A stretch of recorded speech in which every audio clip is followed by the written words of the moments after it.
Welcome back, everyone, to another episode of Heart of the Cast. My name is Farfa. As always, I'm joined by world champion Josh Hello. and a potential future world champion. We got DB Grinder. Uh, Hi. Who is now more of So- a Duel grinder. Exactly, which is going to be, I suppose, part of the topic today.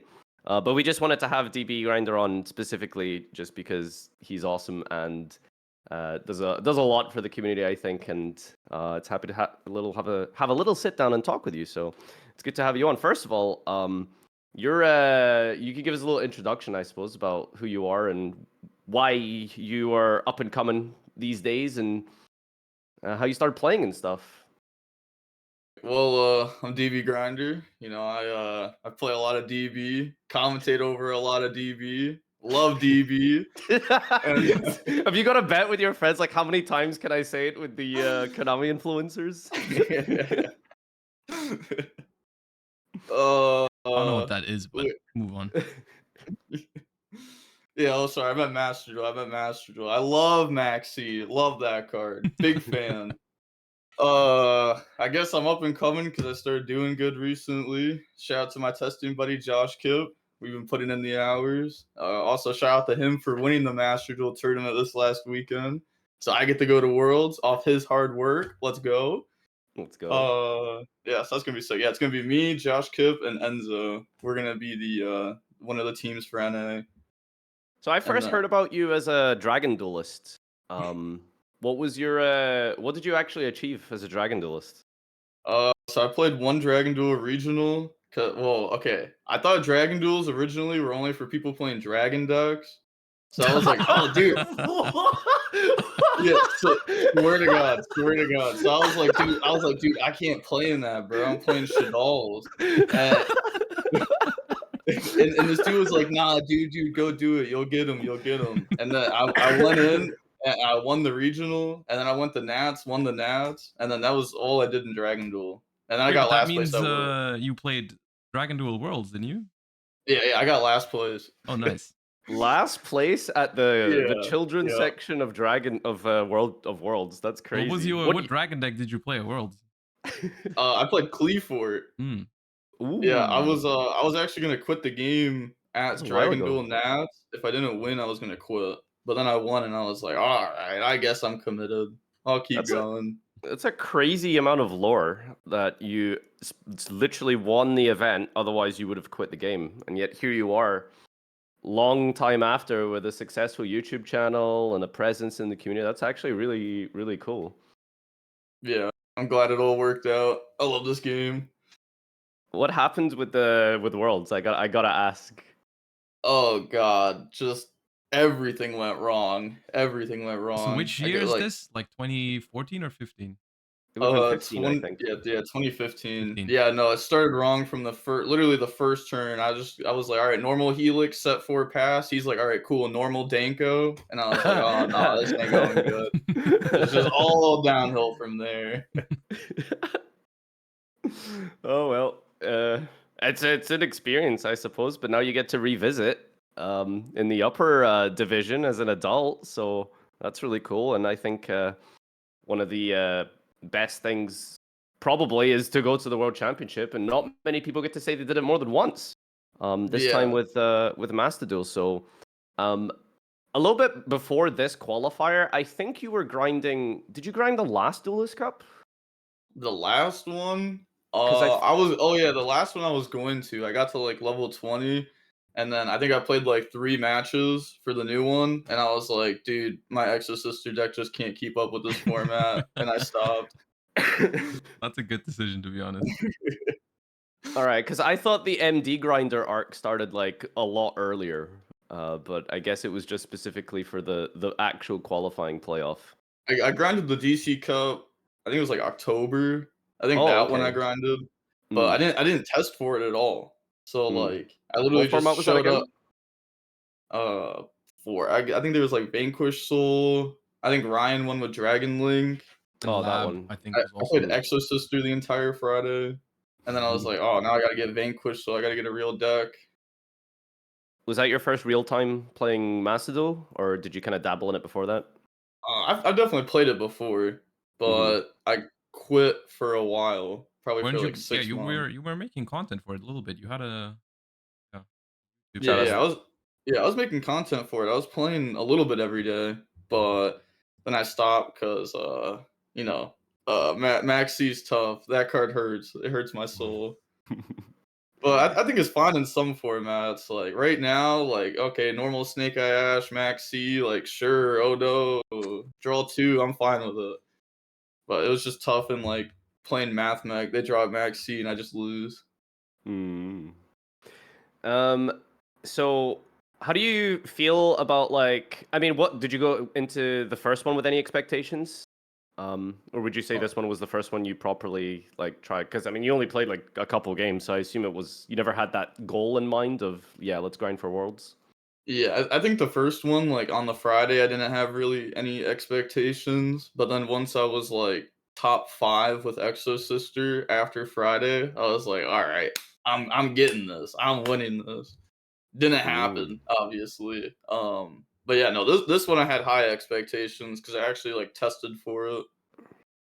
It's also just so much more realistic for the actual Worlds qualifiers, right? Because there's multiple spots, whereas like the regular Mhm. DC Cups is like, well, you got to get first in the world, which is I mean, I think it's honorable to go for it, but you can never really expect that to happen because there's a lot of stuff that needs to go right for you to be able to even do that.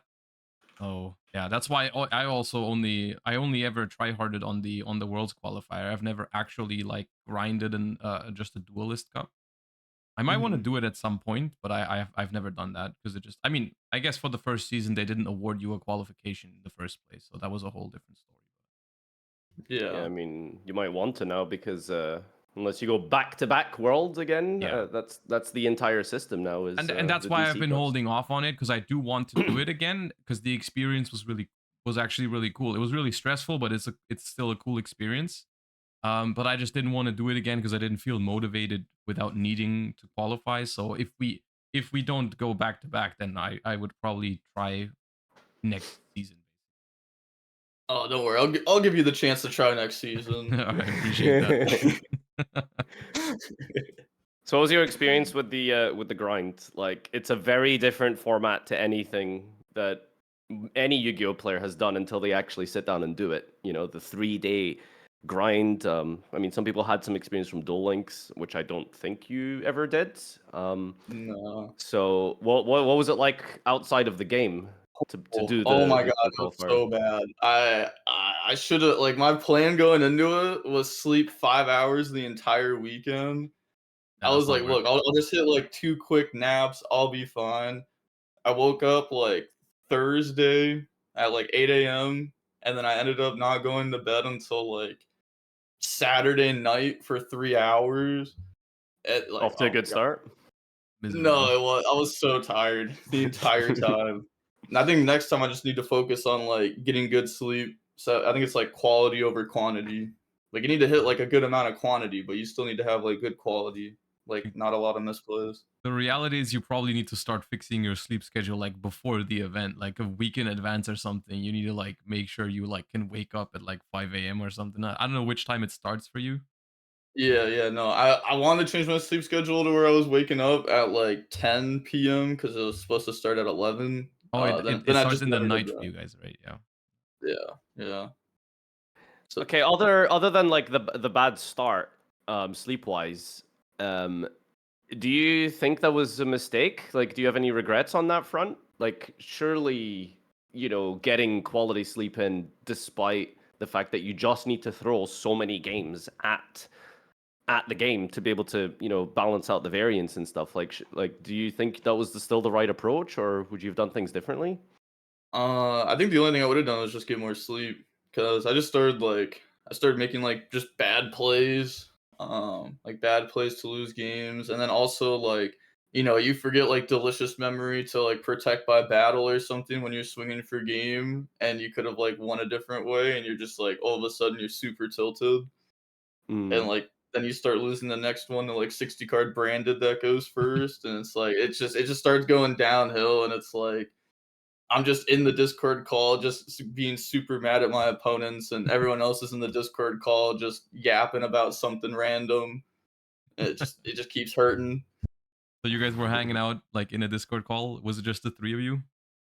Yeah, it was me, Enzo, and Josh. We were in there like the entire time, and then a few of my buddies would just like hop in there and just like randomly trash talk us, and just like or just fall asleep in Discord, just chilling, keeping us awake, keeping the vibes good. Did you screen share and help each other's games at all, or was it just a case of focus on your own games and be in Discord? No, we didn't screen share until like the end. Just to clarify, it is okay to do that.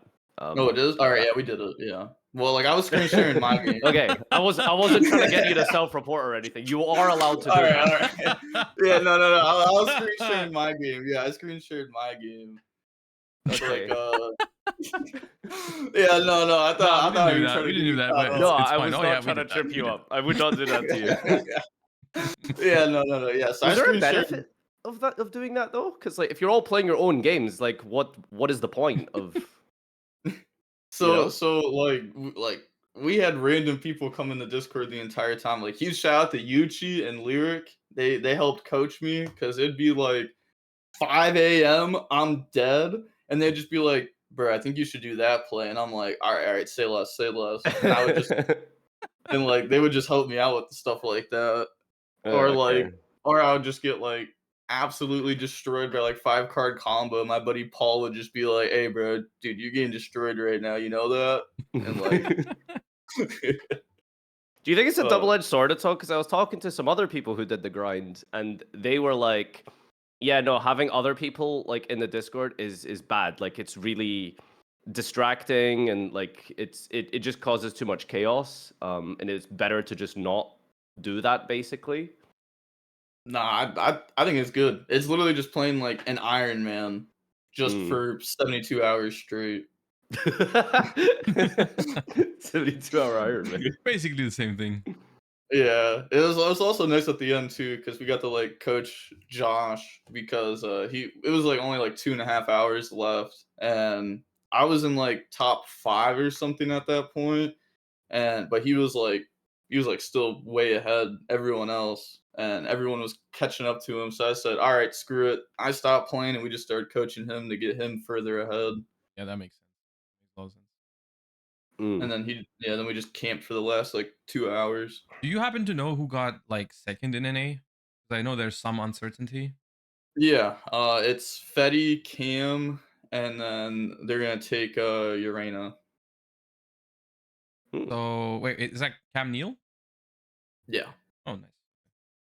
Did they all make sure to get level 20 on their own accounts? Yep. Okay. Yeah, they did. Did Urena do it? Because I don't remember Urena playing Master Duel. Yeah, I'm fairly certain he did. I was told he was playing Master Duel in between the rounds at the regional on his phone. Did I saw Jesse doing the same thing at YCS Bologna? Just Yeah. poor guys like doing unchained combos, get sacked in the main event, go out, and then he's like, yeah, he's just summon a normal summon a zoo. He even in did the, it when on we his went to mobile. like a restaurant, and he was like sitting next to me, just like we were ordering food, and he's just like labyrinth or like cash tira comboing someone. Like I don't know. Like, I'm obviously just a spectator. I played it pretty casually this time. Well, actually, Josh, do you think it's casual? I played 15 hours oh, across. you the did pretty weekend. well. I told you. Is that You should have gone for 60 hours. It was 15 casual? What do you think? No, 15 is. I don't think 15 is casual. In 3 days, really? I mean, 5 hours a day is not a casual thing. I don't think. Okay, all right, fair enough. You think a casual sits down and plays this for 15 hours? Well, like, just think of like buying a new video game, right? And you play it over the course of a weekend for Well, okay, like. okay, yeah. I mean, let's agree you didn't try hard it. Like that's not what you did. But there's definitely something between casual and try harding. Somewhere around there is where you were this weekend. Apparently, the real casual here is Austin because he actually got sleep. I played it casually. I played Paleo, and I got like 15 games in or something, and ended on like 11k or 12k. That's casual. Did you just play like a couple off stream? Yeah. What was the point? Was it the gems or was there more? The point gems was you got? activating trap cards. Okay, so you just did it for fun. Okay, Yeah. reasonable. 15 paleo games is 15 hours. Okay, yeah, fair enough. Yeah, okay. I was awake the entire 72 hours to fit that many paleo games.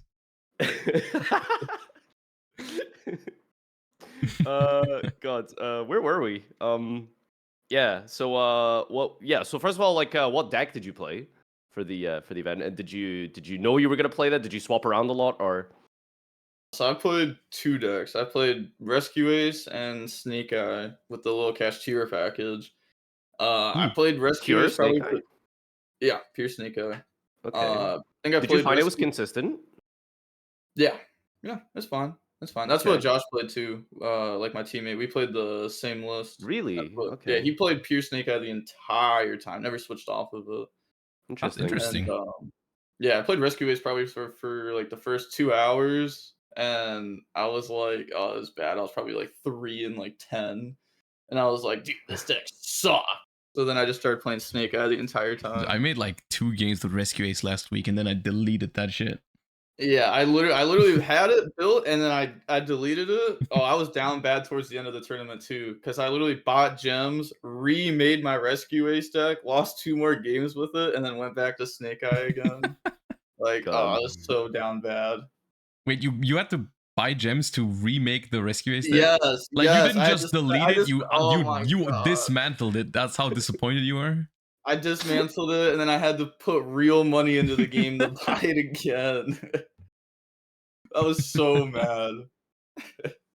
I'm really surprised about the pure Snake Eye thing, because I noticed that after the recent ban list changes, the consistency of that deck just seemed to drop a lot. Like, we always laugh at Duel about, doing these kind of like semi-limits and limits, and it's just kind of doesn't really do enough. But over the course of multiple limitations now, Snake Eye did seem kind of bricky, and it's interesting your number one just did not swap off of it. Yeah, no, I don't think the deck's like that bricky, to be honest. I think you have like I think we had 11, 12 starters or something like that, not including like, the cash monsters. Because I mean, hey, summon Fenrir, 3 hand traps, Dude, GG. yes, that's what GG. I'm telling you. He's spitting. He's spitting. And Well, then my like Fenrir is also limited, but yeah. yeah. No, like, oh, I wish Fenrir wasn't limited, dude. That card's FTK. Oh my god, it's so good. Yes, he knows, dude. But like we didn't test like too much for the event. We like theorized it some. But I think like afterwards, like Branded was probably just the best deck. Like that deck's Branded? crazy. Yeah, Branded. Oh my god. That deck's so dirty. Dude, I ended on like formula with Flameburge into Baron, like Ash, Imperm, Nib, Maxx C that hit a Veiler, Princess Engrave, like Formula even drew another non-engine card, so I'd like called by set, and this guy beat me. Like, dude, there's no way. It's just not real, bro. It's just not real. He like last card he went Stratadragon, put back, draw evenly, bam. I was like, dude, I'm Holy sick. shit. There was a Yeah. bunch of people playing Branded. I don't know if anyone qualified with it. I know the guy, I think it was like the Japan guy who got first. He was streaming himself playing Branded, and God, he Oh. was so good with that Wait, deck. the Japanese rank 1 deck was branded? Yeah, he was streaming on the Was it- Billy No, it Billy. was Task with Oh. Rescue Yeah, Ace. Task got rank Wait. 1, and he was playing Rescue. Was it? Yeah. Oh, I thought it was the Branded guy. Oh, maybe I'm wrong. Oh. Maybe I'm Yeah. forgetting it. Maybe But, because like I think Task is already qualified, right? Yeah. So maybe the one you're referring to is the guy that got second, who maybe gets a handed down qualification because Task is already qualified. I'm not sure. It's the guy that has like his name and then it says like at Billy Billy. Chat is it saying was those you. are that person is from China. Yeah. So maybe okay. Yeah. So the first place from like the rest of Asia was playing Branded. Okay. But yeah, no, that deck is nice. That deck is scary. But Mhm. maybe it's also just because like Snake Eye probably wasn't like that good of a choice. It was like a decent deck. We just played a bunch of hand traps and Yeah. prayed.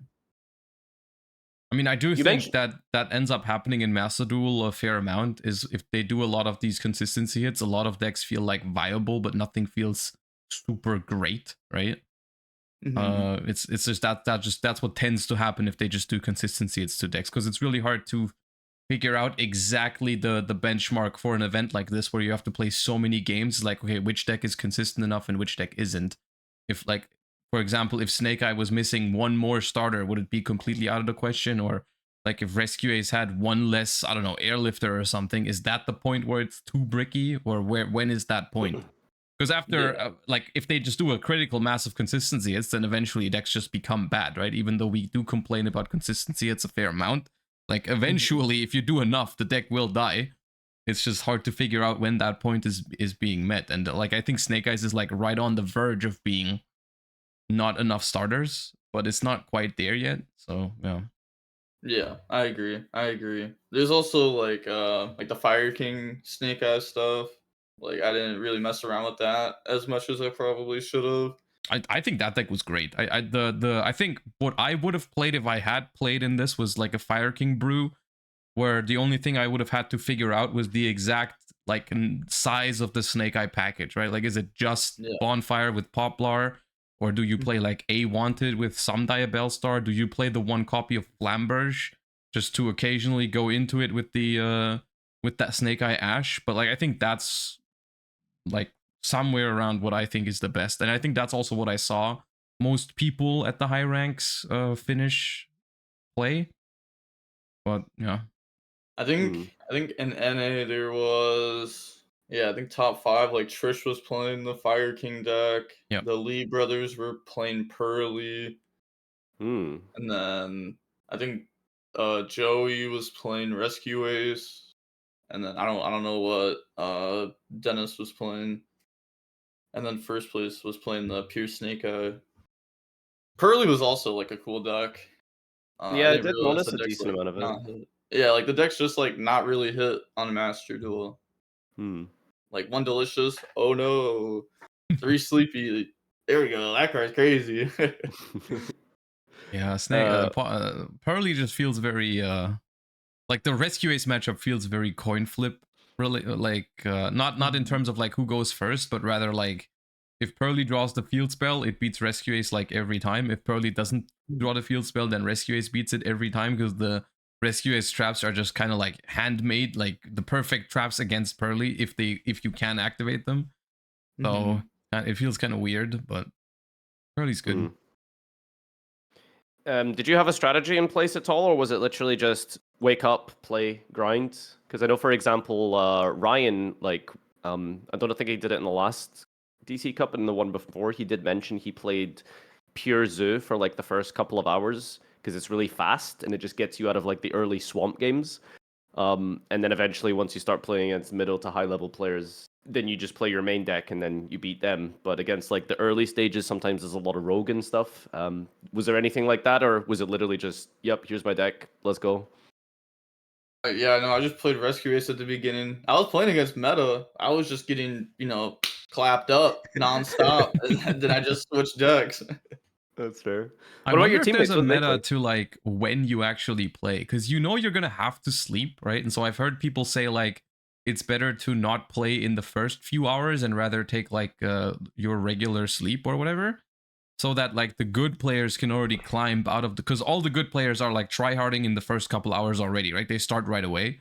So it's like the idea is like you wait a couple hours because you're gonna have to sleep anyways at some point over the weekend. So you start later and you get like worse opponents, and you also get more points because you're playing against people that already have some points. So if you beat those, you get like more than 1,000, and if you lose to them, you lose less than 1,000. I don't know if that's All right. something too. So I've never like experimented with that, but that'd be interesting to know how that would work out. Yeah, I So didn't when think about it's it like that, but I think that makes a lot of sense actually to probably do that. when it's peak NA time is when you queue, because and then when it's Oh, peak you're saying NA is Japan free, time, and so you okay? Yeah. when it's peak Japan time, you You you don't go to queue. bed. Yeah, You know? you're Yeah. spitting facts right now. All right. Okay. That's like a super good point, right? Because I think a lot of people see it as like, okay, I need to just play as many games as possible. But in that 72-hour window, you will, regardless of how much you want to play, you will have 5 hours sleep, 10 hours sleep, 50, Yeah. whatever you want to dedicate, right? So you allocate that in slots where you think is correct. And yeah, maybe you're right, Josh. Like maybe the early time is actually really bad because everyone has like bad ELO, so you're not gaining a lot even if you beat like worse players. No. And you're gonna have to play against good players anyway. So maybe it's better to catch them when they have already exhausted themselves a little bit, like 6 hours later or something. Maybe Yeah, that's the thing, that is right? If you start a couple hours late and then you start catching up, then maybe they might already be like on like 20 hours of not sleeping and you're only on 15. So you're kind of like fine, but I don't know. I think the whole like playing when Japan is awake or playing when NA is awake or whatever, I don't know if that matters that much, because at some point once you reach the very high ranks, I feel like everyone is awake anyways, right? Like they're all staying awake for like 50 plus hours or whatever, so they don't really have a window anymore. Unless, I don't actually know, it'd be interesting to know how far down you can get paired. Like for example, if you're like at 45k or something, like can you still get paired to people who have like 10k? There's just no way, right? I wouldn't think so. You don't know, right? I don't have confirmation Yeah, I of mean, that. I don't know. I mean, it feels like it. It feels like you still play against people who like I do aren't the remember greatest. sometime, like I don't think it was very likely, but like sometimes maybe you queue and no one in your range is available. I did get queued into some pretty questionable decks even when I was like at 50k or something. It's really weird though, because do you think it's questionable decks, or do you think it's still like high-rated players who It could like be. I get don't know. frustrated and they're Yeah. just like, "Fuck it, let's play. Yeah, let's run flu for like a couple be. games." It could literally be. Yeah. Because you literally did that, right? Did you play like 5 games of flu or something in your It was run? 3 games of flu, I think, or 4. And then I think I went to bed because I was like, yo, that can't be it. Like we need. I think the answer is a break. The answer is not flu. Yeah. So I mean, yeah. I also asked a bit earlier. I didn't get an answer. What was your other teammates playing? Was it so? You said Josh just played pure Snake Eye. And the third. Yeah, so he played Pure Snake Eye, and then the third was Enzo, and he started with Rescue Waves, and then I think it was like 12 hours into the run, he switched to Pure Snake Eye. So we all just played Pure Snake Eye pretty much the whole time. Interesting. And then they played with the Synchros Friday, Saturday, and then Sunday they switched off of them, and I played without the Synchros Friday and Saturday, and then switched onto them Sunday. And Which then I know doesn't make sense, but it's because like my buddy Josh was so far ahead going in the Sunday that I was gonna have him coach me. So then I was like, all right, I'll just build your exact deck list so you can coach me easier, so it's easier for you. So then I put the synchro cards in my deck. And then once he was done coaching me, we were like, wait, these cards suck. Jet Synchron's just a brick. Like there's no need. Yeah. I think the synchro cards were actually probably like correct though, because I just went like, dude, it was like back to back 60 card branded. Yeah, and, against the decks that don't try to hand trap you, it's like really good to make those boards. Whereas like against all the other decks, like you don't get to either you don't get to combo, or if you combo you win anyways. But yeah. Yeah, and I was just playing against so many 60 card decks. Oh my god, it's so bad. I hate Grass Looks Greener, man. That card's so good. Snow, actually, it's Snow. Oh god, that card's so good. it's an interesting question, actually. Did you guys ever get paired against each other? Did we? Yeah, we got paired against each other one time. It was really? it was actually funny, yeah, because I was sitting there playing, and my other buddy was coaching me, and my other buddy was just like muted and grinding, and like we're sitting there talking about the opponent's board, and we're like, oh dude, hopefully this dude's a bozo, because like we can just crack the board, bro. And we're like, oh dude, he's gonna do this and this, he's gonna mess up, and then the other buddy unmutes, and he's like, bro, are you like, am I playing again? And I was like, oh, What did you just call me? I was just like praying. Yeah, I lost. He wasn't a bozo, but but yeah, I think that was the only time we got paired against each other. I got paired against like the same tier limit dude like 5 times in like 5 hours. Yo, Farfa? I don't think so. Wait, was it Rescue? Wait, are we talking early periods? Because I played against Rescue Ace a lot. That deck is so unbeatable for tier. Holy shit. Is it? No, it would have been. Yeah. You can't play through any of the Rescue Ace cards. They fucking like make an Apollosa, which farms you already. So you need Scream, and then the back row is just too much. Like, oh, I hate Rescue Ace. Anyway, Yeah, But yeah, no, so it was like later in the tournament when I started playing against the tier guy a lot, and I knew it was him too because he was the only guy playing Revolution Synchron with like a whatever it's called, like a Starlight Rare, like Royal Visa Rare. guy, yeah, like Mm. Royal Visa guy, Royal Kikalos had a Black Rose in the deck. Oh, I know his extra Yeah, deck. I they're in chat right now. remember. It's so funny. What was like the worst deck you duel against? The worst deck I dueled Or against. do you remember anything like particularly Oh my funny? god, okay, no, this was crazy. So the guy goes like normal summon Fairy Tale Luna, right? Search another Luna, Yo, set change. 4 pass. Yo, And that's I'm some like, 2017 technology right there. yeah, and like, oh my god, it was so hard to break the board. And one point, like I had like a Fenrir and Black Witch. I go to beat over, he mirror forces me. And like, and this game just went down to the grind. Oh my god, it was so scary. Is it frustrating when you see like garbage like that and you're just like, bro, I'm trying to play seriously and you're sitting here Yes, sweating it yeah, against oh some my stun god, deck? especially because like, they normaled Luna turn 1, and my buddy's like, "Nah, dude, don't Veiler that," and oh my god, I should've. That was literally the only monster in the entire game, was just Luna and the Luna and the Luna. But, like, that I only won because he was allergic to activating Luna Effective Bounce, he just never did it. Okay. Like like, Card has oh like my one god. good effect. Yeah, he just didn't know it had the effect, just never did it.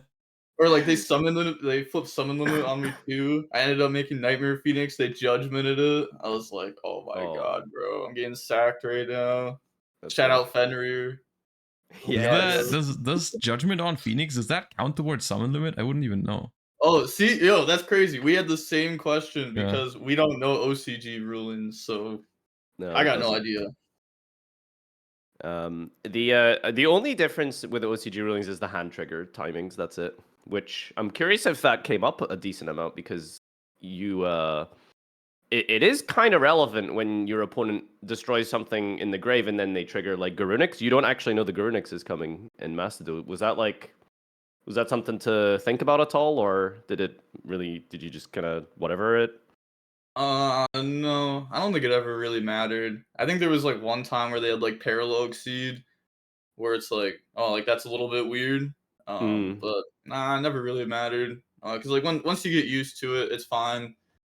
Like It they does just take some activate time to get used to it though, because like for yeah. example, like not being able to use like it's never been as relevant as it is right now, I think, with Ponix and Garunix, right? Because like knowing that both of them are gonna pop up later after your other triggers, and then the fact that you can't summon both of them at the same time, like because of you can't use two hand triggers that summon from hand in the same chain and all that kind of stuff. Mm. It did make Mourner better because I played Mourner in my deck. Oh, that's actually really relevant against Masquerena. Wait, does that still work when you go second into an IP?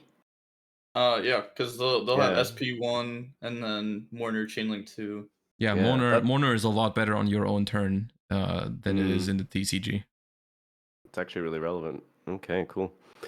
Um, just to explain that really quick because I know some people won't understand that. Basically, in OCG hand triggers to summon, they are counted as quick effects, not trigger effects. So trigger effects have to be the first things you activate in a chain, and then quick effects can come afterwards. Yeah. So when you're using a trigger effect with Mourner and TCG, you have to trigger Mourner on the activation of Masquerena when you're going second. So it has to be as you are the turn player, you have to activate it. Whereas in OCG and Macedo, you can choose to hold because it's a quick effect, and they get triggers first, then you use your quick effect. So it just makes it significantly stronger in the So, like in the OCG. specific reason why it's terrible against something like IP Masquerena is because you're the turn player, so your trigger effects are go on chain first. So you'd have to go chainlink one Mourner, and then they go chainlink to their SP, and then the SP still resolves. So it's a lot better if it was a quick effect, because then it would be trigger first, which would be SP, and then you could chain the Mourner to it if you wanted to, because they could obviously dodge it with SP, but that's a different topic. But yeah. Yeah, one thing that was also like a weird ruling is like activate talents to take chain IP make SP and then just nobody gets SP effect. Like we thought we would get the effect, but no, just nobody gets it. Wait, in Like Macedo? the vanish. Yeah. Hmm. Because well, I guess like we Really? never activated talents to take, and that interaction happened, but we had opponents do it, and like they never activated SP. So I'm pretty sure you get the effect. like I know for a fact the player who summons SP like off the IP, they don't get the effect. Yeah. But the player that takes it with talent does get the effect. Like they might be able to, but they never activated it, so I'm not Hmm. sure. Maybe there's a reason they didn't. They But must have like clicked no then. Maybe they didn't yeah, maybe they wanted to attack directly that turn. yeah, I don't remember, but I just remember like we didn't get it. I Yeah, guess you don't if yeah. you chain and make SP, you don't get to. But they probably just wanted to go for game and didn't want to banish with it. Mm-hmm. Yeah. But yeah, that was like a really different ruling that we weren't used to. That definitely Is that like hurt. that in the TCG though anyways? Like do you get to use it? Yeah, in TCG, yeah, you get to use it. The IP player gets to banish with the SP? Yep. Yep. Oh, really? Yeah, that's why like after you activate like a monster effect like Apo, you Flame Birch push up IP, and then you can IP dodge. And like they take SP, you just banish it yourself. Yeah. Okay. I didn't know there was a clear ruling for the TCG. I thought it was they clarified it for the OCG, but we in the TCG we haven't gotten like I forget what it was, but somebody said that we're just gonna have it like this until someone says yeah, elsewise. it's kind of like a gray area in the TCG right now because of that OCG rule change that they haven't adapted yet. But yeah, I gotta ask for the whole weekend. What was your diet? What was the meal plan? oh come on. Oh man. my god! Wait, hold on. Let me grab it real quick. Let me grab Oh it no! real quick. Oh no! We're getting a description here. It's definitely not. Okay. Hey, hashtag add Domino's, I guess. Well, Wait, one that's. pizza box? I mean, that's No, like well, above. it was more than one pizza. But That seems Oh, above shit. average for your in terms of nutrition for you. Like that's pretty yeah, solid. yeah. No, it was nice. I'm not gonna. I had like 4 pizzas. Yeah. You didn't just have like a slice of untoasted bread and That's pretty a good. I think a your nacho. body. I think for your body, it might actually be a good time then. Like the whole grind. It was a nice treat, yeah. Really splashing out. Yeah, no, I mean I would have preferred PB and J's, but I didn't want to like go make the PB and J's. Yeah, that takes a lot of time and effort. Yeah, you can't do that. Exactly. Yeah, that's like 30 seconds or something. Gotta be tactical. Don't ask him about the piss bottle, dude.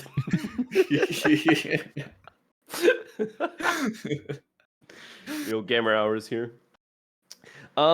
Yeah, so in terms of like the structure and stuff, I mean, do you have any thoughts on it? Like how the system actually plays out, and or is it just what it is what it is?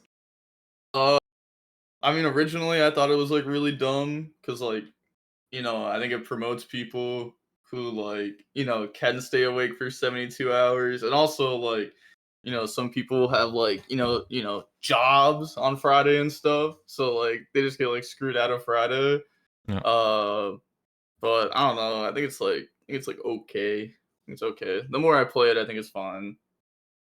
Cause like my buddy that ended up winning Friday, he got off at like noon, and he was like, "Yeah, I'll be back on in like 4 hours." Well, he accidentally slept for 17 hours straight, and then Okay. got back on. So like, So and then he for how slept. long did he like actively play over the weekend? Well, he slept for 17 hours, and he slept for like 8. So I guess like besides 25 hours, and then we camped, like camp first place. All right. So Okay. So didn't fully play all the other 47. yeah, so he Okay. probably played like 42 hours out of the Mm. 72. Mm-hmm. What point total did you guys feel comfortable camping at? So what like originally we yeah. we were camping at I think 58,000, and then a bunch of people started catching up. So then we started grinding, but then right as we started grinding, like we ended up getting to 59,000, and everybody else just plummeted down Mm-hmm. to like 50,000, and we were like, all right, cool, camp, just wait. How much time was Like left at that point? there was like an hour, probably like 2 hours. There's 2 hours because I remember the last hour before it updated There was like Yeah. an hour and 15 minutes. Oh, we're just sitting there, like all of our hearts are racing. It's like, Yeah. please, nobody push up. Yeah. And then the scoring updated and they fell even further. Oh my god, we were so hyped because it's But like like, you're yeah. guaranteed at that point. Yeah, because for you guys it was first and second, right? So if you're first, Mhm. it's not like one guy can just overtake you in the last hour. It needs to be two people, right? Yeah, yeah. That surpass you. So that's yeah. Yeah, and second place was like I think they were like 9 wins away from like catching up to I us. mean, in 1 hour, that's just not gonna happen, right? Yeah, Like that. exactly. Like I mean, I it's not guess happening. theoretically, like I don't even know if you can do 9 games in 1 hour, You just can't. unless people just literally surrender to like normal summon Snake Eye Ash if they like don't have a hand trap or Mhm. something like that. But like for the most part, like what would you say is like the max number of games you get in like 1 hour? Like 6 or 7 if it's fast. Like I think. Like Snake Eye yeah, mirrors? Nah. like for me it feels like 5, bro. But Yeah. for my teammate Josh, I don't even know how the man would do it, bro. I actually don't know how. He like because when he slept for 17 hours, he woke up. He was at 22,000 points, and I was in first place at like 45. That man caught up to me in like 5 hours. He was That's just nuts. cooking everybody. Yeah. Like I actually don't know how you can do it. I don't know. And it must have What had was like an your insane peak? win streak. My peak, I think I hit 50, like 51. Like, what was your rank like peak at Sun? Because I think like the Oh, Saturday, weren't you like rank 1 on like Saturday or something? yeah, Friday, Saturday, and I think the beginning of Sunday I was in first. Like Yeah. like me and my buddy Josh, we were in first the entire weekend. Hmm. So yeah, we had it held down. What do you think the issue with like why you dropped so much, at least compared to your teammate on the Sunday? Like, do you think it maybe was like that exhaustion catching up to you? I think it was the exhaustion, but also like, oh man, dude, I was getting sacked. I was getting sacked bad. Like, oh my god, bro. Like I'm talking like, dude, I really wish I saved the replay. Like anyone that was there would like tell you it's crazy because like it's that branded game, bro, where I had all the interruptions. We get to a grind game. I subversion my own nib token to my field. He like thrust. I ash. He goes like Shrouded Dragon his last card. Draw. Evenly match. I have to keep token. Like, dude, oh my god, that like it was This so tough. this game will forever live rent free in your head. Yeah, I It mean, will. the thing is like as much as like variance is taken out by this many games, right? I think towards the end when people start like maybe camping and only playing a couple more games or whatever, there still is like a it's like a mini tournament within the bigger tournament, right? When you like establish like the top 3, 4, 5 and then there's like the last couple hours happening. But at that Mhm. point, there still is, you need some luck involved, right? Like if you can hit like a 2 or 3 win streak and just get away like past 60k or something, and everyone else needs to catch up and are forced to play and maybe lose some points because of that, like there is still a decent amount of variance towards the last couple hours when it's all about like the last couple people who are still in contention. I think getting to that point takes a lot of consistency, and there's not that much variance to getting to like 40, 50k. But I think past that, I think you need a little bit of luck to be able to like get the first place and hold it. Mhm. Yeah. Also, like the last 2 hours, like I wasn't like playing seriously at all anymore because we were just waiting to see how like our buddy Josh did. So like I would just like screen share and just like mess around. Like I played Mm. against a Cashterer guy. He went Rise Heart, Banish Oak, and Ash from my deck. Hmm. And I was just like, all right, cool. I'll stand by phase, Ash, Shang, a Rise Heart, Chain Gamma, and then Chain Link 3, I'll admit defeat. Just Hmm. stuff like that, just messing around. Or like How were the servers this time around? Because I remember last time I had a couple ones where I would queue and I would just get a DC loss. so bad. Oh my Really? god, bro. So bad. Friday, Enzo on our team, he had I think it was like 6 games in a row where he Oh, DC'd. that's crazy. I had like 3 in a row. And it was so bad too cuz like I would connect and then I would be winning, literally about to win and be like, nope. Okay, And I like it would never had randomly just that. be like For me, it so was bad. always connection issues at the start of the game. Like I wouldn't be Hmm. able to queue into the game and it would still count as a loss. I never had a DC while Yeah, playing. I had that happen once, but a Oh, lot of it was like mid game, like I'm going to win, boop, knocked out. yeah, that's crazy. And I just randomly scoop my cards up.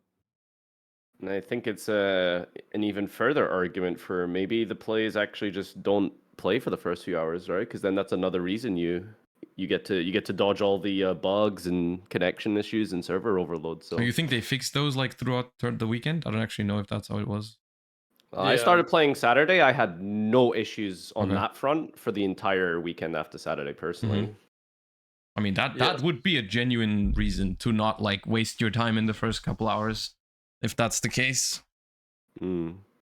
Yeah, the first couple hours were the worst for it, for sure. It was so frustrating too, because I was like, I remember it was like, I think I was at 69 or something, and I was like, if I get to 70, Nice. I'll stop.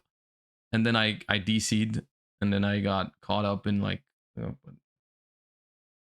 What did you do when you had like any bad luck streaks or anything like that, or frustrating periods? Like, because it must have been bad periods where you just lose like 6 in a row. I think you mentioned obviously a lot about the branded one. Like, do you literally just keep going, or do you take a break, or did you ever like So, just yeah, I take think it like a was mental break, or? yeah, Saturday I was at I think 50,000 and then I dropped down to 36,000. wow. It was like Jeez. it was bad. And then I went to bed and then I woke up and I went on like a 14 win streak. So Got I it went all like back. right back to where I was. Yeah, it was like extremely unlucky, but like the last few games in that extremely unlucky stretch, it wasn't even me being unlucky, it was just me being horrible. Yeah. I was just tired, tilted, like Yeah. everything was going wrong. That's my Yeah. biggest learning from when I did it the one time is like you need to recognize when you're about to be bad and go to bed before you lose those points, because like I've had those streaks as well where I would just like throw like a couple games and just like if you and then go to bed anyways, right? It's just the difference is just, do I lose those 3 games before I go to bed, or do I just recognize now that it's about time to go to bed, you know? Yep, I It's agree. I agree. it's just it's important. You can't play for 72 hours and just have the same quality over that time. That just doesn't, that's just not how it works. Mhm. Did you ever consider streaming the run? Because I know you do stream sometimes, but you didn't think to do it. No, I thought about streaming like the practice for it, but the run I was just never gonna stream because like I wanted to like dial into the gameplay, Mm. and it's gonna be hard to do that if I have like someone in chat just like saying like, "Oh, you misplayed Omega Lol," you know.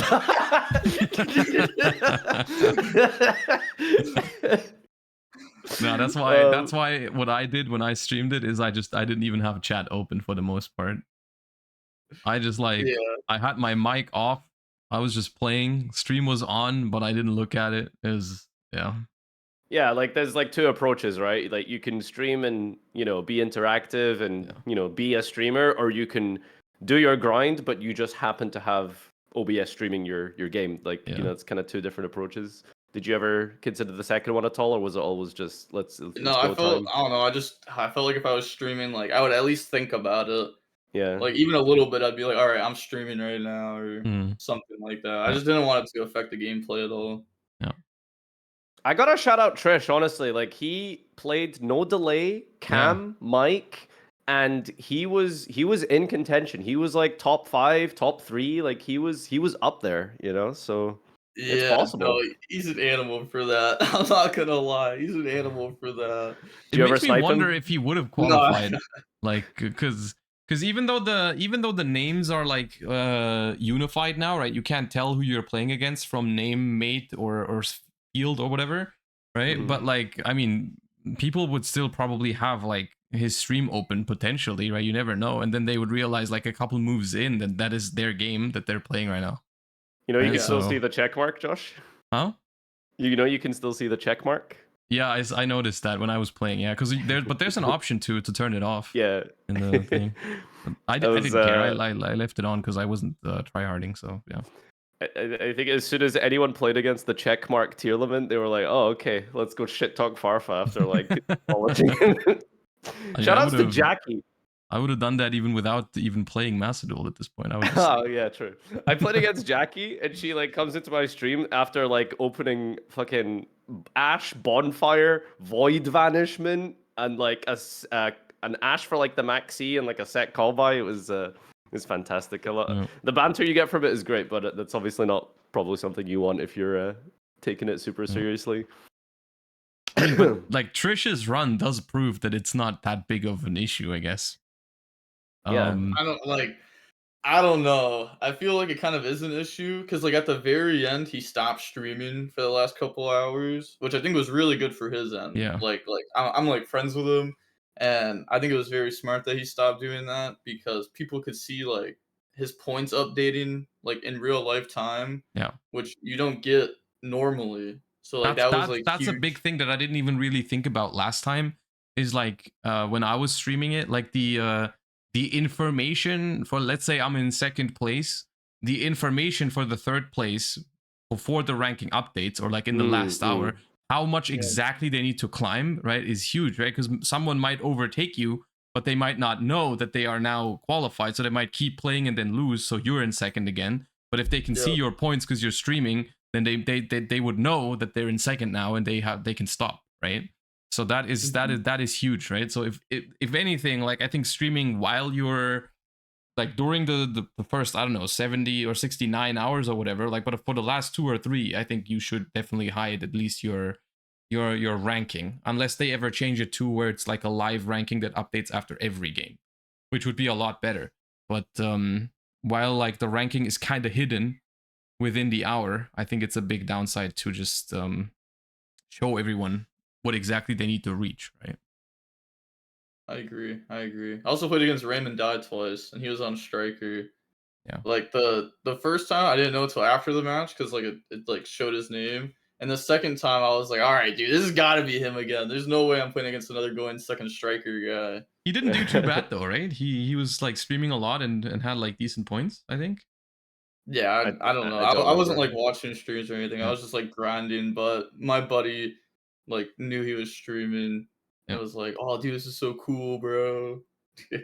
I do think from like the other perspective, I think it's quite the cool event every time it happens when you're not tryharding to just follow all the people along throughout the Yes. weekend. Like go on, I would like this last weekend I would go on Twitch like a bunch of times to just check in with all the people, like go into all of the streams one by one and see, wait for their game to finish to see what rank they're at right now and all that kind of stuff. It was pretty cool. I really enjoy that about the whole Duelist Cups and Worlds qualifiers these days in Master Duel. It's such a cool spectacle as well. And I was Yeah. thinking maybe, for like the next one, I think it would be interesting to do like, a 72-hour stream of literally just tracking this stuff. Like You mean basically like like, you want to do like coverage, right? You want to like yeah. yeah. Like not being playing, like you just have like multiple different streams open, like Mhm. tracking different people's rank. That Yeah. that might actually be something kind of interesting. It'd be a cool concept, but then again, you'd have to be awake for 72 hours. So you'd have to play well though, but yeah. You'd like keep track of all the people streaming and such, yeah. Be impossible as well to hunt down like the 17 different streaming platforms and stuff that people are on. Like there's like YouTube, there's Billy and Nico or something as well, I think in Japan maybe or something. Yeah. I think they actually just use Can you even can we YouTube. access those, like the Chinese streams and all that? I don't even know. I've never tried. Yeah, I don't think you need to like VPN or anything. I'm pretty sure you can just check them out if Okay. they are streaming. Yeah, I didn't know. All right. Yeah, I think that's probably it for like Master Duel. I think we still have some time left. I guess we could talk a little bit about content creation. I mean, do you think there's anything else you want to bring up or anything that comes to mind? I guess like if you don't have anything else to bring up, I suppose one last thing is, I suppose, looking forward. Have you thought a little bit about like the format, not like the format of the card pool, but like the structure for Worlds? Josh is obviously big advantage, Mhm.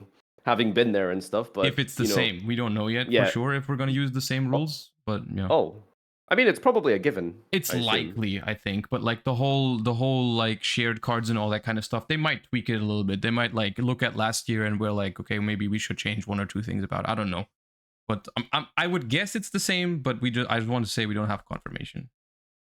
Yeah, I mean, I'll look into the card pool and stuff. I gotta learn how to actually like play Master Duel. Like, bro, dude, the toggle button. Yeah, Dude, that thing's a struggle, dude. I'm not gonna lie. I gotta learn how to toggle better. That's a very important thing. Like, it's not just about like being good at Yu-Gi-Oh, it's also just being good like mechanically at Master Duel, right? Being able to like not misclick and all that kind of stuff. Because like it's happening to everyone. Like, you play Pearly for the first time in Master Duel or something, like that shit's horrible if you've never done it before. So yeah, Yeah, or you have an IP on field and it just lets the opponent go to battle phase. like It's timer like, management, when to toggle on and off to not give away anything and to not miss any activations and all that kind of stuff. Like, it is very underestimated, I think, at the high level. yeah, I gotta learn how to do that stuff. I did hear, like, the only thing I've heard about Worlds, though, is, like, the thing that you just said, like, if someone plays Maxx C, like, only, like, 3 Maxx C between the whole team. Well, you get to last year you get to pick 2 cards you can share, and Three. obviously Three. everyone. Oh, 3? Yeah, you get to Yep. pick 3 cards you can share, so everyone always. Well, you get played to pick Maxx C. one because they were always Maxx C and Ash, so you got to pick one. You get 1 card. Yeah. Yeah, so Which I basically think, it was by kind the of way- like it was a shared card pool except for 3 cards. Yeah. Which, Okay, that's cool. which, by the way, the 3rd card, I think everyone did pick the same one except like 1 or 2 teams. No. right? I think there was a lot of different ones. Was it? Okay, right. It was like, Interesting. I think it was like some people picked Called By, some people picked Gamma. We had Talents. Some people had literally Sprite Elf for some reason. AO based. I think some people had Imperm. I think there was different third ones, but like the first 2, everyone had Ash and Maxx C. Okay, fair. Which spoilers would probably be the same this year. I don't see how that would not be the case. But Yeah, that checks out. I guess I gotta watch, like, Master Duel Worlds live stream reruns from last year. take Just, some notes. Yeah, literally, I gotta take some notes. So what you been doing mostly, like full time and stuff like? I think you are just a YouTuber, right? That's the grind. Yeah, mainly, yeah. I've just been grinding a lot of TCG. Holy, way too Yeah, much. I've been noticing that. Like, I wanted to ask you about that jump from just like content creation and all that, because I've definitely noticed. Maybe it's just because I didn't notice it beforehand. Correct me if I'm wrong, but I feel like the recent YCSs, there's definitely been an increase in like success, right? Yeah, it's because I started testing with different people Mm-hmm. and started grinding more. So, like, my buddy Josh Kipp, who won that tournament, been testing with him a bunch, and Mhm. like we play a lot. Like, oh my gosh, like right before the last YCS, you'd be like, bro, hop on for a game or two, and we'd play like 15 matches, and then Yeah. play Discord poker all night. Yeah. What is literally Discord poker? It's just poker on Discord. Oh, is it like built in or something? Yup. Okay. Yup. Yeah, it's like him and then my other buddy Big Mike. He hasn't been able to go to YCSs recently, but I think he's like probably one of the best Snake Eye players in the world. Like, he destroys me like every time. He's so good with the deck. Oh my god. Mm. But he just can't go to YCSs, so So is unfortunate. the quote unquote secret just like practice, just like a bunch of practice that you've been getting in? Yeah, just a bunch of practice with Yeah. good people. Yeah. That's really it. Yeah, that's what that's what I keep telling people. It's like there's no, I think there's no big secret. It's just a lot of work.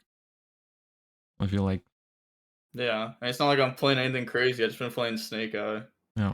No hidden goo.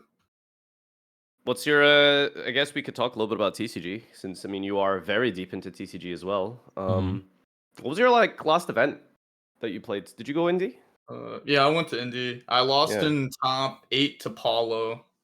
We played a pretty similar list. He helped coach me on Right, that was the story Thursday. where you got coaching from Paulo before the event, and then I Yeah, remember. yeah. And student didn't take down the master. That would have been a story. Nah, it was his day. It was his day. Wanted Drew Nib. I couldn't do anything about it. Losing to the winner can't feel too bad, I suppose. Yeah. Well, no, I'm happy for him. Cause like, I really don't care if I win a YCS or not. I just care about like, do I misplay? Like, if I misplay, like I gotta like work on that. Cause every loss I've had from the last 2 YCSs, I've misplayed in those matches and could have won. So it's literally just like get better. Just focus on that. Yeah, it's Like, the a wins great will come. philosophy, because there's a lot of things you can influence in this game. Sometimes if you get unlucky, that's something you can't influence. So there's no point in being mad about that. Or I mean, it's okay to be sad about it, I suppose. But like, It's genuinely just focus on the things you can influence, and if it's not your day because you get unlucky at some point in top cut or maybe even before that, then that's, it wasn't meant to be. It's just important that when the day comes where you are lucky enough and you are meant to win, that you don't mess it up. Yep. Like the top 4 at Raleigh, I messed up, and then the top 8 at Indy, I messed up. So it's like there is a world where like I just like played better and was like a back-to-back champ, but my time's not yet. I just gotta keep getting better, and then I'll be able to get there. I like that. Yeah, it's very commendable. You're one of those people I think that usually keeps up to date with like new cards and stuff like that, I think, right? Because there's a lot of like good players who they just will not care about the new set or whatever until it comes out and you have to play with them. And I think you're generally somewhat well versed in future sets and stuff. Do you have any thoughts on info format coming up? I think obviously the main thing is like, are we or are we not going to get a ban list before the WCQ? But what's your? Do you have any general thoughts and knowledge on the next set? So I haven't tested info yet because I was testing for the Master Duel tournament. My info testing starts today. Okay. Report But back soon. I think it's like fine. I don't know, like maybe the Fiendsmith cards are too overhyped. Like I tried putting together like a Snake Eye deck, and I was like, why would I put Fiendsmith cards in my deck? Like I just want hand traps. Like, It might be a matter of, for us, maybe not yet, because we still have the deck at pretty much max consistency, right? For the OCG, it's like kind of replacing those extra copies of Taya Bellstar and Snake Eye Ash. So maybe that's why for us it doesn't seem necessary quite yet, because we still, I mean, the deck basically doesn't break for us. But yeah. It's also gonna be weird too, because like NAWCQ is like the first tournament of like the new set. And like you guys got it easy, bro. Y'all can just copy our homework. Like we gotta do the homework. I don't know if it's always an advantage though. If you find something good though, like it's gonna be better if it happens on a tournament where no one has seen it before, right? Like all the goo will have been spilled by EUWCQ, right? Well, maybe not like, all of it, but yeah, you know what I mean. I guess like the Silhouette Link 2, that card's pretty sick. I don't know. It's probably not good. I'm not gonna lie, but like the one that sets like a continuous trap from deck. Oh, that with the corresponding, yeah. Yeah, like that card seems really cool. I've seen that you've started making content or uploading some games from these like the Battle of Legends decks. Do you have any thoughts on those? Oh, like the Ritual Beast and so on and so forth? Oh yeah, Ritual Beast. So I haven't tested any of this stuff yet, but Ritual Beast seems like a solid deck. I think it's like okay. Whitewoods, I'm not sure. Like I want to put it together and try it because it seems like there's like a bunch of different builds you can play. Yeah, like Whitewoods is info. the Runic build. Oh no! Yes, let it happen. I thought we were gonna go a whole podcast without mentioning Runic. That's crazy. Nah, we can't do that. I didn't even do it, so yeah. Don't look at me. Exactly. My bad. No, I think probably like Ritual Beast probably has like the most potential out of the Battle of Legends set. Phantom of Yubel's a really good card though. Yeah, I mean the Yubel deck is like I kind of would exclude that from this discussion even because that's kind of like a given that deck is going to be part of the meta. Whether it's going to be the best deck or like just like tier 2-ish is something I don't know yet, but it's definitely good. Like that is something we know. The only issue I have with Ritual Beast is like it seems solid. It just doesn't seem super different from a lot of the decks in the game already. It doesn't feel like it does anything super special. It's just like, okay, well, you have a bunch of 1-card combos, a couple of 2-card combos, you pair it with some non-engine, which I guess that's just modern Yu-Gi-Oh decks, to be fair. Like that's nothing out of the ordinary. I just don't know what makes Ritual Beast like better than other decks at doing that, right? Because it's like it doesn't have like an exceptional amount of starters. It doesn't have like the craziest extenders out there. I feel like if your normal summon gets stopped, that still seems like one of the most important choke points. Yeah, I think it has a couple like cool things going for it though. Like it does have Shifter. That's a fair point. Shifter is, I guess, Shifter is what might set it apart from other decks like that. Like because in my head I'm thinking like, okay, well, Melodious is kind of the same concept, right? Couple of 1-card starters, couple of 2-card combos paired with non-engine. It's kind of the same thing. I guess Shifter is a significant power up over like Herald of the Orange Light, though, in direct comparison. So yeah, that's fair enough. They can also Protoss, which is like It does pretty have good. access to Protoss, but isn't it just via the rank 4 that searches the Banshee? Yeah. Yeah. But like they can Protoss. I think that's like top cut Protoss, like game 1. I don't know. That seems kind of crazy. Yeah. I think what makes Ritual Beast meta contending deck is if there is a decent hit on the ban list to the current meta. And I think Ritual Beast will absolutely be a tier 1 deck in my opinion. I'm hoping.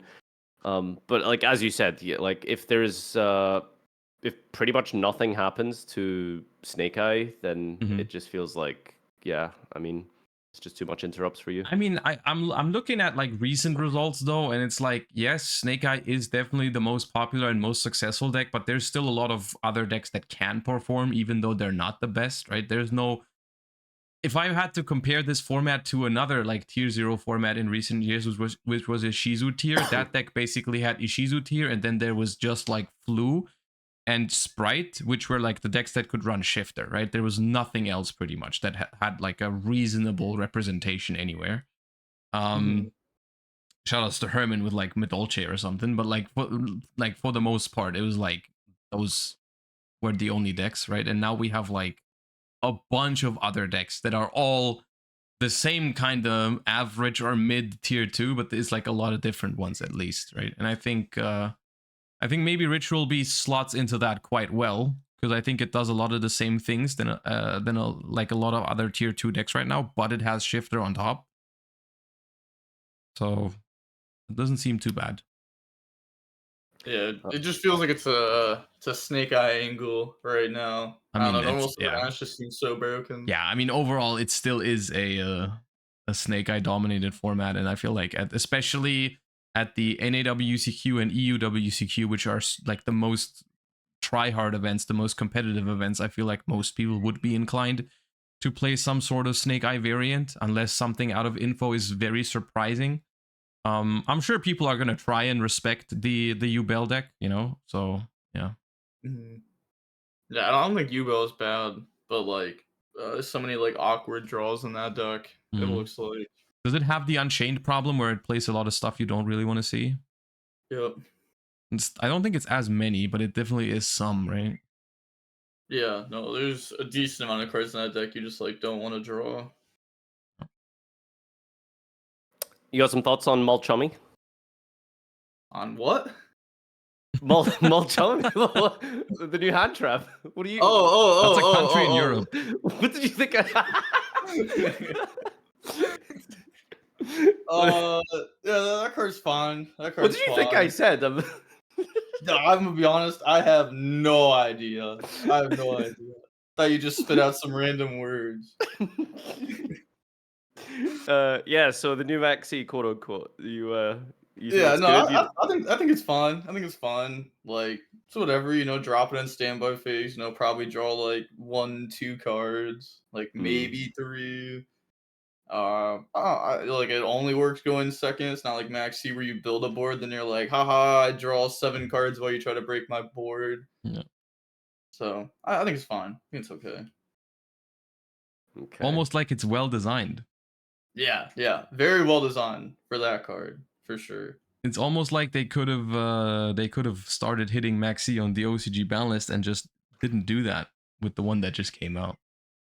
Yeah, do you follow still crazy. OCG much? We talked about that on the podcast with Syriax, where I said like it's either it's one of two things. It's super polarizing. Like they're the OCG people responsible for it are either super based because they were trying to replace Maxx C, or completely insane because they thought it needed more Maxx Cs. And apparently it's the latter, because they did not hit Maxx C. So being an OCG duelist must kind of suck. I agree. Oh my gosh, their format seems so bad. They have so many power cards in the format too. Like Master Duel, why is Electromite legal? Why? Electrum, Princess, World See It Back. Like I get like Maxx C is supposed to beat the deck, but like what if I just don't draw it? And Yeah, like, then you get to do a flashy combo, and your And then rogue you deck deserve to feels get. Then you deserve to watch a movie. That's what it is. yeah. Feel vindicated when you get to do your rogue dex combo. I suppose is the trade off for Maxx C. We didn't talk too much about it, to be fair, but I mean that must have been like mega tilting playing that for 72 hours. What Maxx C Just format? yeah, because like I didn't care about it that much. It was when I went second, I I lost it. Like ooh. Yeah. yeah, no, going second in the Maxx C is tough. I think it was more fun with Maxx C this time around than I've been in the past because like I just played infinite hand traps. So like even Mm. if I got hit with Maxx C, it was like, all right, cool. Like you probably have nothing to. No. So I mean, there it are was like, formats in Master Duel where it's significantly worse than others, right? Like, there's definitely been times where Maxx C was kind of okay to be in the game. Then there's others where it's completely disgusting when it happens. yeah, like when Um, I played the Duelist Cup back in I think like October, and I played Vanquish Soul on the Saturday and Sunday. Like Maxx C was fun. it I don't feels know. so nice whenever you play a deck in Master Duel that doesn't care about getting Maxx C. Like, that's one of the biggest upsides of playing those decks that like genuinely just don't give a shit if they get Maxx C'd. Yeah, for sure, for sure. That was a thing though, because like with tier, I didn't care really. Like I'm Yeah. just okay, fine, take your 1 for 1. I'm gonna get my Sulik. It was like when when you have to break their board and then Yeah, they drop it on you. It's even like, those oh decks my are god, sometimes forced to do more than yeah. bruh. That is the Oh, most frustrating. I did want to circle back to because it was a good question I forgot to ask you was when you were doing the grind how like fast did you play or concede? Like was there like ever a meta of like, oh shit, okay, he's just got like Snake Eye Ash, I have no hand traps, I'm gonna scoop, or did you play out every game and try win every game basically? Or So Sunday I started admitting defeat when like normal airlifter effect. I impermanent chain cross out. All right, cool. Next one. Mm. But Saturday, oh dude, people are just bozos. Like I don't care. Like you resolve full combo. Like I'm trying to break it, and it would work. It would work. I'd be like, all right, cool. Somehow I did that. That's like the insane thing, right? Because sometimes, like when there's like no pressure, you're just playing ranked or something. You end up like, well, I'm not doing anything better. Let's see what happens. You try and break it. Like they do like one misplay and you actually win, right? And then it's like, okay, well, now you have to decide when you're in the tournament or in the grind. Okay, so how much is it worth this extra 4 minutes to try and break this and then lose, and then it's like you've wasted so much time, or do you try and get those points? Like, I have no idea. Like it might just be correct to admit defeat earlier, like even on like Saturday and Friday, because like I played against Herman once, and I mean it was just normal Snake Eye Ash, imperm chain cross out, and he dipped, and like like it made me think like maybe I should be doing the same thing. I think there's definitely levels to it. I mean, you definitely look at your hand and you're like, well, because there's a difference between, okay, my opponent needs to make one small mistake and then I can win, or like my opponent needs to fuck this up immensely because my hand is kind of mediocre and like they're gonna go full combo on me, and I'm like, okay, well, even if they misplay a bunch of times, they probably still win. No, Those like situations I would probably surrender. If my hand's like kind of good, like maybe I'll try, but like those Fire King Snake Eye players, man, I would have like 2 plays. They'd have 14 interruptions. I'd be like, all right, better be able to do it. It worked way more times than it ever should have. Oh my god. because that's a funny Subversion? thing. Subversion put in so much work. That was MVP of the deck. They would just like I'd go like pop and they'd be like, sure. I'd be like, no way. Wait, let's go. Do I win? Kieran, please no. I remember when I was watching you, Josh, doing yours. I was like, sometimes I'd watch and I'd just be like, bro has like 3 cards and his opponent's like triggering like 4 grave effects, and I'm just like, please, can you scoop, Josh? And you were, from what I could tell, you're someone who's on the more play it out type of angle, right? Often, yeah. Yeah, I think that's interesting. Because yeah, I mean, you don't want to just insta scoop to like I mean, again, we don't know like what the ELO is of like some of these people, right? Like Yeah, you I could be in a mean, situation. I do remember I kind of changed my approach during that tournament. It depended what deck I played, because I would imagine when you saw me like stay in the game, I was probably still playing Tearlament in the beginning, because that deck was just crazy, right? But at the like Sunday when I was playing Sprite, and my opponent was starting to do tier combo and I didn't have a way to out it, I would literally stop. I would leave if Kikolos hit the board, because like my Sprite deck does not beat that. Like I'm not even waiting to see your. I mean, maybe I would wait for like the mill 8 or something, and maybe they completely miss, and if they hit, I'm out. Like I'm not out grinding full power Shizu tier with my Sprite cards. Like that's not happening. Yeah, like if I had to play like tier mirrors, I would for sure stay in like full power Ishizu tier. It's like, all right, this dude's gotta fuck up, bro. He's on like 36 But hours. that's why I stopped playing it eventually, because like you're playing a tier mirror and you're kind of forced to stay in it because it's winnable, but it takes like 30 minutes or something. Well, maybe 30 is an exaggeration, but like I don't remember playing a tier mirror that like didn't last like 15 or 20 minutes. It was like so inefficient, I felt like. Right, and then Sprite had some auto losses, right? Because sometimes I would go second and they would just combo on me or whatever. But like going first, it was fine. And then sometimes it had shifter, and that was also really fast. So I felt like that was definitely overall more efficient for me than just keep playing Tearlament, which was the best deck in the game. It probably had the highest win rate, but it was just so much slower than other decks. But, we actually opened your stream from like a year ago to find out how many points you had at the end, because we're like, dude, we need to find out when we're gonna be safe or not. So yeah, I ended up clicking on that. So you were playing like Sprite at the end. Yeah. It's so different, weirdly enough, because I think generally like the more numerical amount of players queuing just has higher points because there's just more people who have to play. So I think like generally it's like Japan always seems to have the highest amount of points. And it's always weird, like, you know, are they just it might better than also us? just be a Or... matter of they have the most players. I remember that one They do, campaign numerically. There was do, this one 100%. campaign where you saw the number of people contribute The to bracelet it. thing. The friendship thingy, right? Yeah. The COVID event. So I didn't want to say it. I'm glad. Yeah.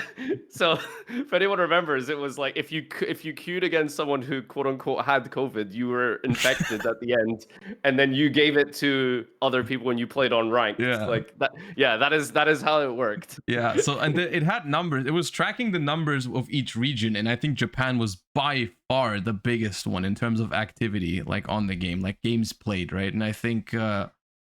Maybe it's just a matter of well, if the most like if Japan has the most people trying, then they also are more likely to have someone like good enough or lucky enough or whatever it is having a good run, a couple win streaks, and getting like past 70k or something. So maybe it's also just they're more competitive. Dude, because like NA, our top guy had like 58,000. Japan, their guy in 10th place had like 63,000. Yeah.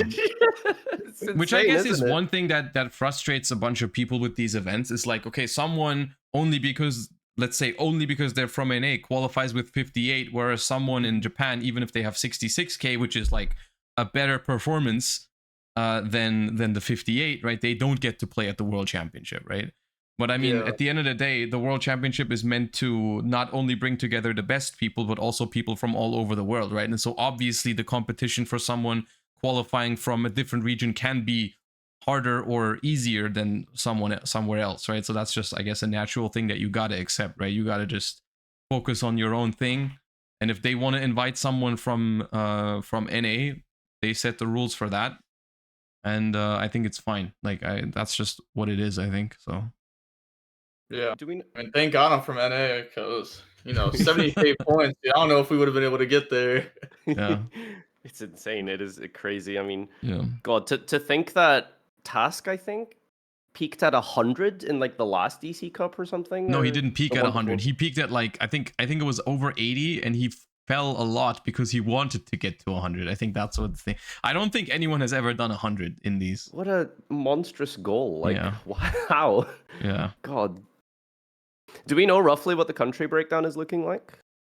Because I think we, Yeah, because I think we basically have. I mean, all we the know competitors done now. everything except for the 2 teams that qualify by the points that you could collect this year, right? So we know there was True. 2 from NA qualifying through this qualifier. There was 1 from South America. There was 1 from Europe only. They went down by 1 from last year. There was 1 from Japan, also went down by 1. I don't know why they did that. That to me doesn't make that much sense if Japan is the biggest region. But anyways, and then there's 1 from the rest of Asia, right? So that was how many? I kind of lost 2, 1, 1, 1, 1. Is that 5 or 6? I don't remember. Then you have us from last year. You have the 3 Duelist Cup winners, and you have the 2 by points. That's the breakdown. Okay. Which the DC Cup winners would be, I think it was 1 from Korea, then it was Ryan, so that's NA, and then you have Ryan again, but that was handed down to Task, which is Japan. So at this point, it'd be 2 Japan, 3 NA, 2 EU, 2 rest of Asia, 1 South America, and 2 by points. Sounds like a whole lot of buys to me. You know you're included in that, right? Like. Oh wait. Go America, we got this. Go America. Are you looking forward to the NAWCQ at all, or it must feel different when you know you're going to Worlds anyway? Yeah, I think I kind of want to flex and get top 4 and just be like, yeah, I'm him. You get to be the first person to have the dilemma of qualifying for both main events. Yeah, I didn't make it. I think I might also just like try really hard so that way I get the top cut and I play against a friend and I'm just like, all right, you got it, bro. Good luck. See you in that Seattle. That is a chat move, yeah. All right. I think that's kind of a lot and good information on the DC Cup and the grind. And was there any other topics that we wanted to explore before wrapping this one up? Well, I'm happy with what we got. I think it was a fun talk. Yeah, no, this has been fantastic. Congrats again, Austin, for qualifying. And your team worked hard together. It sounds like you guys are a real unit, which is really awesome. Yep. And I think that's a really good advantage to have going in, is like you guys are already like a team, like heading into it. I mean, judging from the work you've been putting into the TCG, looks like we're expecting good things for Worlds. Yeah. We're gonna cook. The worst thing about this though is now I gotta play a lot of Master Duel. Gotta play 12 hours a day, man. Maybe we'll get some regular streams and stuff. It should be fun to watch. Yeah. The MD grinder. Yeah, can we? I will actually get to stream some of your videos if you make some Iron Mans on Master Duel. All right. I'll commit. My last final question, I suppose, before we round off is, what's your favorite European country? Not Italy. Probably... Whoa! Oh my God! No. I'll go with Spain. Yeah. Fantastic. you bro could have just said Spain and left it at that. Oh my God. I guess I just want to bring it up because I guess we're going down that path now. Dude, what was like the Israel beef with you? Like, dude, okay, all right. So I beefed with the national winner of Israel from like 2022. And that's because I commentated over the finals, and this guy was actively trying to throw every play he could. And I was so mad because I was a Tri-Brigade player. I was like, bro, I could have done this, dude. I would have been the Israel national champ 5 times back to back. And then his buddies hit me up and were like, yo, you should money match him. And I was like, run it. I'm down. Any amount, for sure. And he backed out last second. So then yeah, I just made a post and I was like, yo, who does Israel beef with? And then I got a Palestine flag. Oh and I my hung it up in God, dude, that's insane. All right, well, the lore there. So that's a good story for to replay back. My God. Okay, so very productive podcast. Thank you guys for tuning in as always. If you don't know the DB Grinder, socials in the description as always. And yeah, we'll see you at Worlds. So thanks for everyone for tuning in. Make sure to follow whichever platform you are using to listen to this on. Most usually it's YouTube. So do subscribe to the YouTube channel to make sure that we keep that sub numbers growing. And hopefully Josh will pay me soon. Okay, yeah. Just to clarify, I'm telling him every time we talk, basically, to invoice me for the amount, and he just refuses to do it. And every time I tell him invoice me, he says, "When will he finally pay me?" When, man? It's rough. It's tough, man. It's working for free here. Yeah. All right, bye everyone. Peace out. Peace.